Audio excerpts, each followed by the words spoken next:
Breaking news Andhra Pradesh లో కొద్ది రోజులుగా నిలిచిపోయిన ఎన్టీఆర్ వైద్య సేవా పథకం తిరిగి స్టార్ట్ అయింది. బకాయిల చెల్లింపుపై ప్రభుత్వంతో జరిపిన చర్చలు ఫలించడంతో ఏపీ స్పెషాలిటీ హాస్పిటల్స్ అసోసియేషన్ ఆశా తమ సమ్మెను విరమించుకుంది. దీంతో నెట్వర్క్ హాస్పిటల్స్ లో యథావిధిగా వైద్య సేవలు అందుబాటులోకి వచ్చాయి.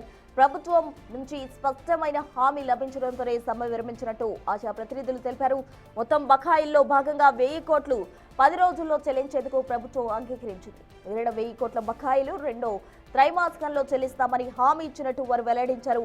ఈ హామీతో నెట్వర్క్ హాస్పిటల్స్ తమ సేవలు పునరుద్ధరించాయి.